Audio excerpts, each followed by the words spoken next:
Este video vamos a seguir estudiando los misterios menores del cristianismo y específicamente vamos a estudiar la parte de la resurrección y la ascensión, que hacen parte de estos misterios, que hacen parte también de lo que viene a ser la narración de la vida del Cristo en el hombre.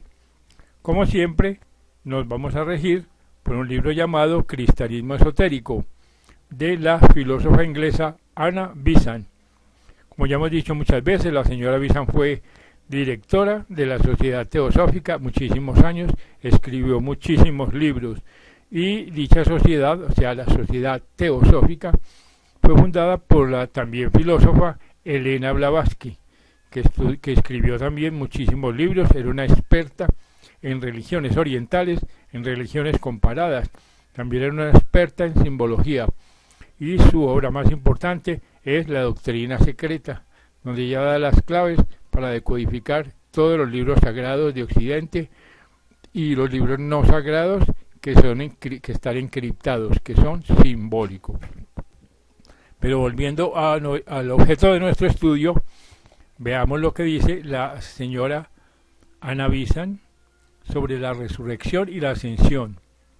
Dice así: las doctrinas de la resurrección y de la ascensión de Jesucristo forman también parte de los misterios menores y constituyen elementos integrales del mito solar y de la narración de la vida del Cristo en el hombre. Es pues fundamento histórico de estas doctrinas, por lo que al mismo Cristo se refiere el hecho de haber continuado enseñando a sus apóstoles después de su muerte física. Lo es asimismo su aparición en los grandes misterios como hierofante, desde que cesaron sus instrucciones directas hasta que Jesús ocupó su puesto. En las leyendas míticas, la resurrección del héroe y su glorificación constituían invariablemente el remate de la relación de su muerte. En los misterios, el cuerpo del candidato sufría siempre en transición semejante a la muerte, mientras él, como un alma libre, recorría el mundo invisible, tornando a los 3 días y haciendo revivir su cuerpo. Por último, los dramas de la resurrección y de la ascensión se repiten en la vida del hombre que está a punto de ser un Cristo, según veremos al estudiarla. Mas para comprender este asunto es indispensable que nos demos cuenta de la constitución humana y adquiramos el conocimiento de lo que es el cuerpo natural y el espiritual del hombre. Así que, entre comillas, hay cuerpo animal y hay cuerpo espiritual, como dice el apóstol en Corintios 15:44. Algunas gentes indoctas consideran todavía al hombre como mero dualismo, formado de alma y cuerpo, y emplean las palabras alma y espíritu como sinónimos, hablando actualmente de alma y cuerpo o de espíritu y cuerpo, con lo que da a entender que el hombre está compuesto de 2 constituyentes, de los cuales uno perece en la muerte, mientras el otro sobrevive. Esta es una tosca división que es suficiente para el hombre sencillo o para el hombre ignorante, mas con ella no podemos profundizar los misterios de la resurrección y de la ascensión. Todo cristiano que haya estudiado, aunque superficialmente, la constitución del hombre, reconoce en ella 3 distintos elementos: espíritu, alma y cuerpo. Esta división, si bien requiere una subdivisión para estudiarla más profundamente, es correcta, y San Pablo la empleó en su plegaria, cuando dice: para que vuestro espíritu y alma y cuerpo sean guardados enteros sin reprensión. Triple división aceptada en la teología cristiana. Así pues, el espíritu mismo es realmente una Trinidad, que es reflexión e imagen de la Trinidad Suprema, la que estudiaremos en el capítulo siguiente. Así que el hombre verdadero, el inmortal, que es el espíritu, es la Trinidad en el hombre, es la vida y a la conciencia, y a quienes corresponde el cuerpo espiritual, y cada aspecto de la Trinidad tiene su cuerpo apropiado. Así que el alma es dual, comprende la mente y la naturaleza emotiva, con sus respectivas vestiduras. El cuerpo es el instrumento material del espíritu y del alma. Hay un punto de vista cristiano que considera al hombre un ser duodécuplo, o sea, con 6 modificaciones, formando otro punto de vista que le atribuye 14 divisiones, 7 correspondientes a modificaciones de la conciencia y 7 a tipos de la forma. Esta última concepción es prácticamente idéntica a la estudiada por los místicos, la cual se expone como séptuple, pues consta en realidad de 7 divisiones, cada una doble, respondiendo al respecto de la forma. Algo confusas y perplejas son tales divisiones y subdivisiones para los entendimientos rudos, por donde Orígenes y Clemente, como hemos visto, dieron gran importancia a la necesidad del desarrollo intelectual en todos aquellos que desean ser gnósticos. Después de todo, los que las encuentren dificultosas pueden omitirlas sin censurar por ello el estudiante entusiasta, que las considera no sólo luminosas, sino absolutamente indispensables para entender con claridad los misterios de la vida y del hombre. Así pues, la palabra cuerpo significa vehículo o instrumento de la conciencia, es decir, lo que es menos un vehículo que conduce a la conciencia, o que es el medio que la conciencia emplea para ponerse en costado con el mundo externo, al modo de un mecánico emplea un instrumento. Ahora bien, nosotros podemos representarlo como un vaso en el que la conciencia está contenida, al igual que un receptáculo que contenga un líquido. Es pues una forma usada por una vida, y a la verdad nosotros no conocemos nada de la conciencia, salvo en su conexión con la forma. Puede estar la forma construida de los materiales más raros y sutiles. Puede ser tan diáfana que solo nos demos cuenta de la vida que en ella mora.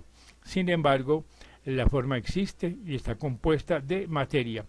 Por lo contrario, puede ser tan densa que oculta la vida en que la habita, entonces solamente nos daremos cuenta de la forma. Sin embargo, la vida está allí y está compuesta del opuesto a la materia, o sea, el espíritu.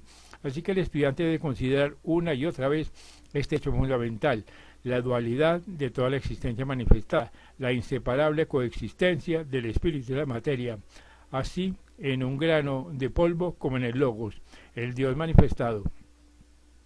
Así que debe identificarse con esta idea, de lo contrario haría mejor el abandonar el estudio de los misterios menores. Así que el Cristo, como Dios y hombre, exhibe en la escala cósmica el mismo hecho de dualidad que la naturaleza repite en todas partes. Conforme a esta dualidad originaria está construido todo el universo. Así que el hombre tiene un cuerpo natural, entre comillas, formado de 4 partes distintas y separables, y está sujeto a la muerte. 2 de estas partes se componen de materia física y nunca se separan. Sin embargo, pueden causar una separación parcial, los anestésicos o una enfermedad. A las 2 reunidas se las puede llamar el cuerpo físico. En él ejerce el hombre su actividad consciente durante la vigilia, expresándonos en términos técnicos. Viene a significar que es el vehículo de la conciencia en el mundo físico. La tercera parte es el cuerpo de deseos, llamado así el astral, porque sentimientos y la naturaleza pasional del hombre tienen en él su vehículo especial. Durante el sueño abandona el cuerpo físico y muestra su actividad consciente en este otro cuerpo, el cual funciona en el mundo invisible inmediato a nuestra tierra visible. Es por lo tanto el vehículo de la conciencia en el mundo inferior de los suprafísicos, que es también el primer mundo a que pasa el hombre después de la muerte. Y añade la señora Bizan, la cuarta parte es el cuerpo mental, llamado así porque en él funciona la naturaleza intelectual del hombre siempre que se ejercite en el concreto. El vehículo de la conciencia es el segundo de los mundos suprafísicos, que es a la vez el mundo celeste inferior, al que pasa el hombre después de la muerte, cuando ha quedado libre del mundo iniciado antes. Estas 4 partes de la forma que envuelve al hombre, compuesto por el doble cuerpo físico, el aspecto de deseos y el cuerpo mental, constituyen el cuerpo natural de que habla San Pablo.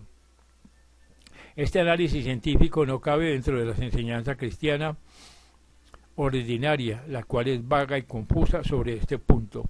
Esto no quiere decir que las iglesias la hayan desconocido en todos los tiempos, muy al contrario, la constitución del hombre así formulada era parte de las enseñanzas de los misterios menores. La simple división de espíritu, alma y cuerpo era exotérica, una noción primera, superficial, de fácil comprensión para la enseñanza ordinaria, más a propósito como punto de partida. La subdivisión relativa al cuerpo, entre comillas, se daba en el curso de las instrucciones subsiguientes, como preliminar de la enseñanza que tenía por objeto adquirir el poder de separar un cuerpo de otro y usar de cada cual como vehículo de conciencia en su región propia. No es difícil entender este concepto. Cuando un hombre necesita por tierra, emplea un carruaje o un tren. Si quiere viajar por mar, cambia de vehículo y acude al barco. Y si necesita andar por el aire, hace un nuevo cambio y adopta un globo o un avión. En cualquiera de los tres casos, el hombre es el mismo, solo que hace uso de tres vehículos, según la clase de materia a través de la cual tenga que andar. Así que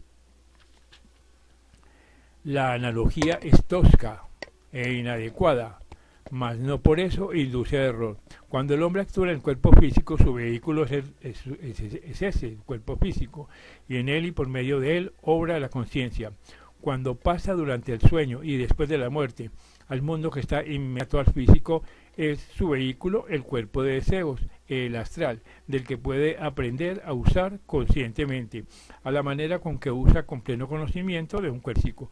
Todos los días de su vida los emplea, sin saber cuándo siente y desea.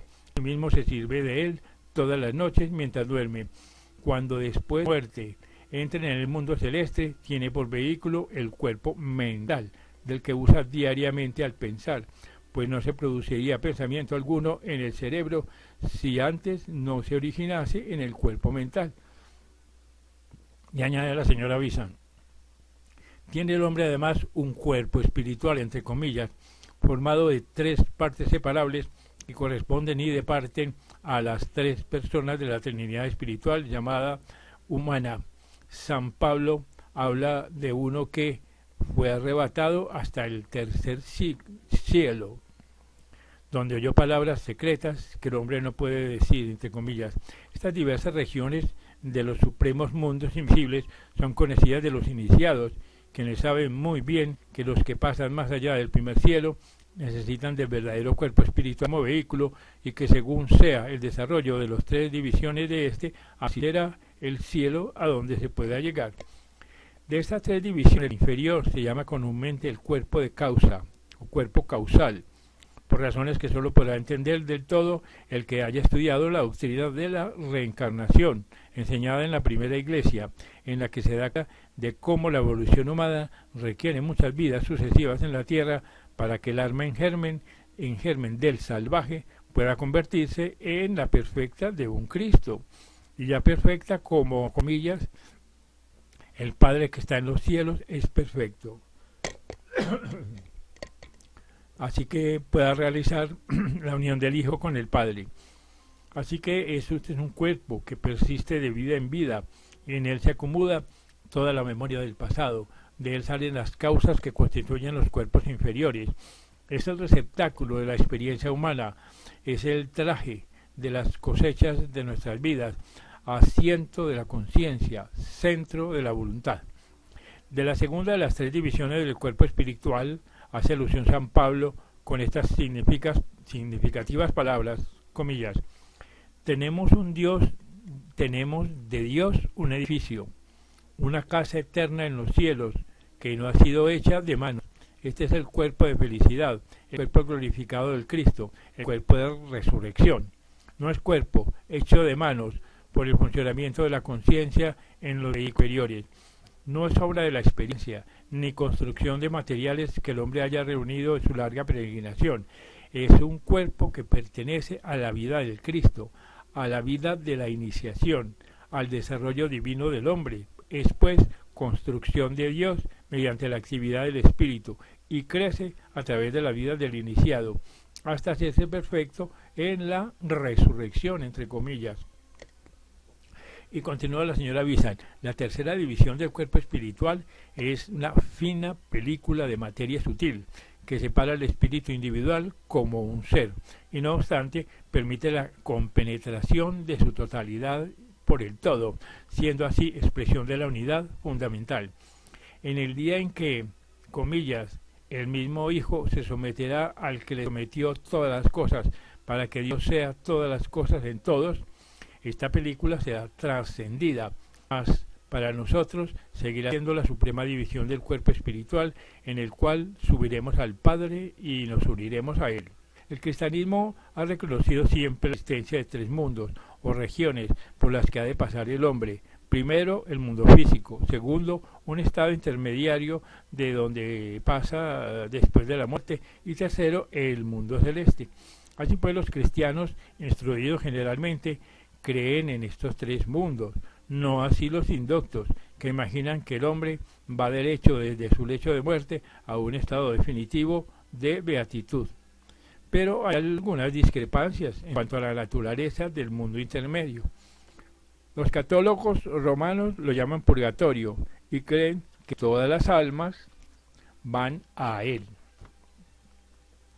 excepto los santos o los hombres que han alcanzado la perfección y también aquellos que mueren en pecado mortal.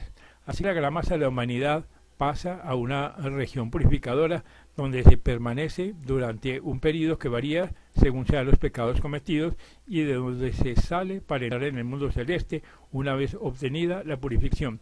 Las diversas comunidades denominadas protestantes discrepan en sus enseñanzas en cuanto a los detalles y la mayor parte rechaza la idea de una purificación post-mortem, pero generalmente concuerdan en la existencia de un estado intermedio, a veces llamado paraíso, entre comillas, y a veces periodo de espera, entre comillas. Así que el mundo celeste es considerado casi universalmente en la moderna cristiandad como una posición definitiva, pero sin que se dé una idea muy determinada o general respecto a los progresos o situaciones escenarias de los que allí arriban. Así pues, en el cristianismo primitivo se consideraba el cielo, como lo es en realidad, una etapa del progreso del alma. En el bien entendido ya, en una forma u otra, se hallan entonces generalizada la enseñanza de la reencarnación y de la preexistencia del alma. Resulta de ello, por de contado, que la estancia celeste era tenida por temporal, aunque muy larga en ocasiones, puesto que duraba una edad, entre comillas, según se consiga en el texto griego del Nuevo Testamento, edad que concluía con el retorno del hombre, para comprender la nueva etapa de su vida y progreso no interrumpidos. Tal estancia no era eterna, como se lee en la equivocada traslación inglesa, que corre con autoridad. A fin de completar el bosquejo que se requiere para una mayor inteligencia de la resurrección y de la ascensión, tenemos que ver cómo se desarrollaron estos diversos cuerpos en la evolución superior.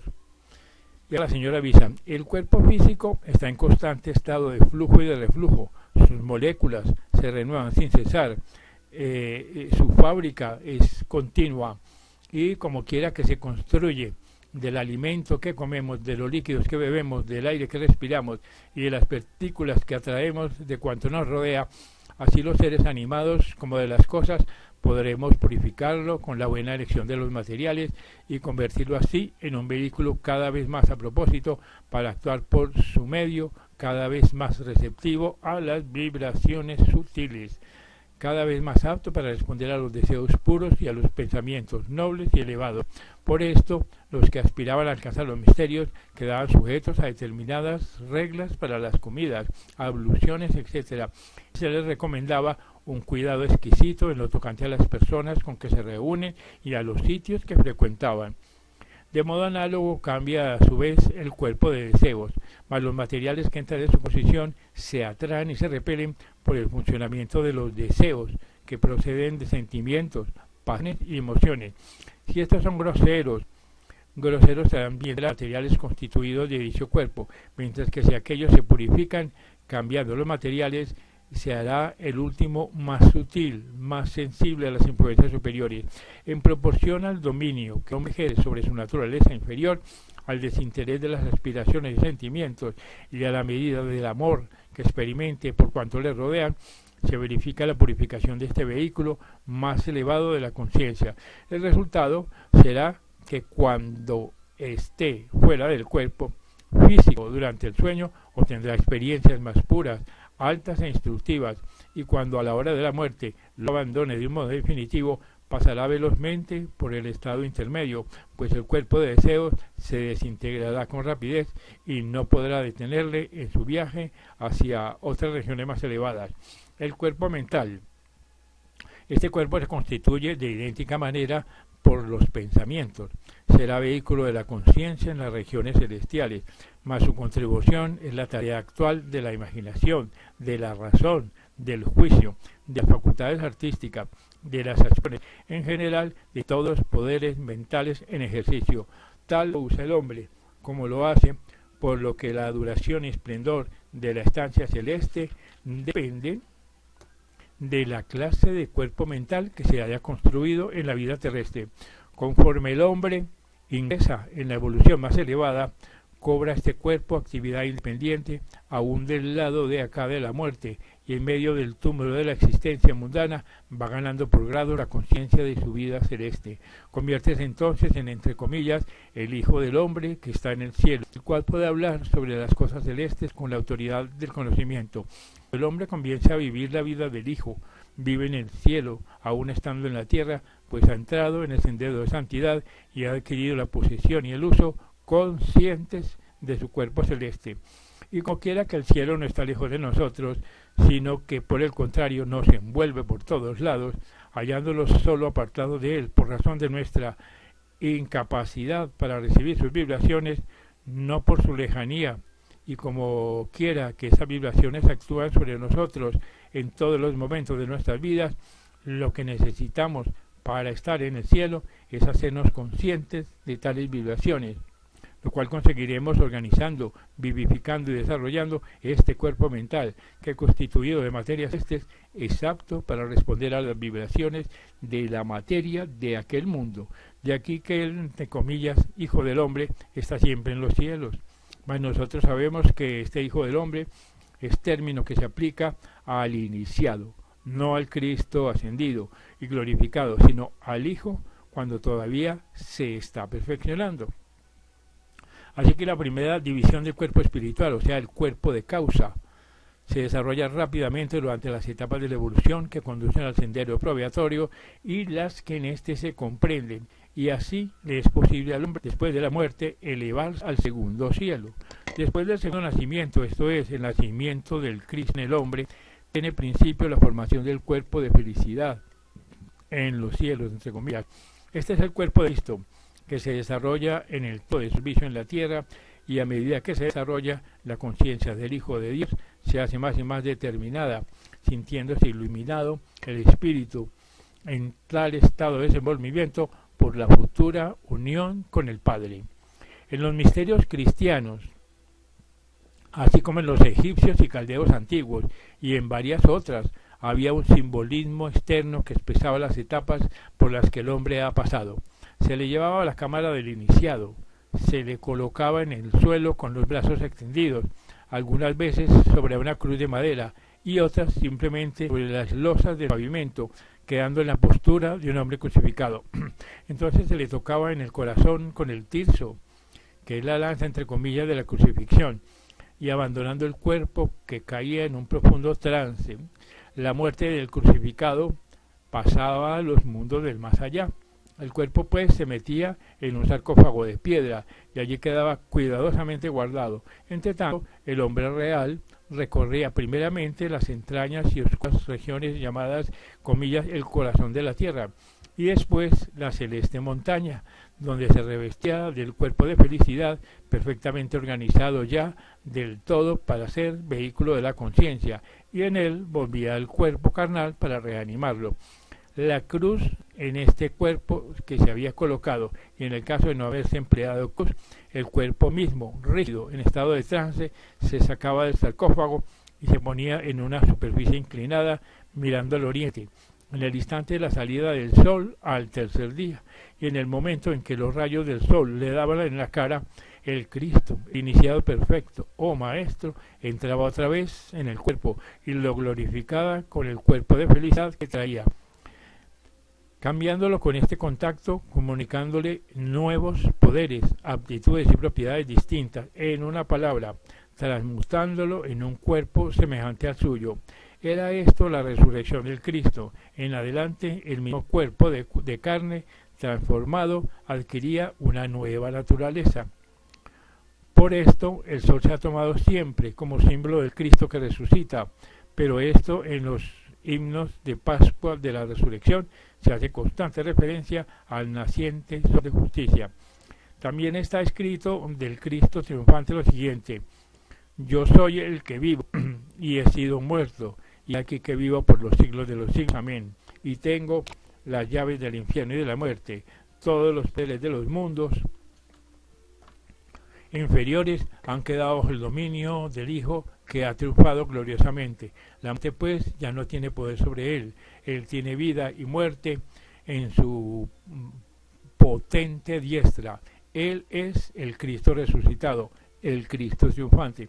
Así que pues la ascensión del Cristo era el misterio de la tercera parte del cuerpo espiritual, la adquisición de la vestidura de gloria que prepara la unión del Hijo con el Padre, del hombre con Dios, cuando el Espíritu recobra aquella gloria que tuvo, comillas, antes que el mundo fuese. Entonces el Espíritu se hace uno, se reconoce eterno, y el Dios oculto es encontrado. Esto es lo que se representa en la doctrina de la ascensión, por lo que el individuo se refiere.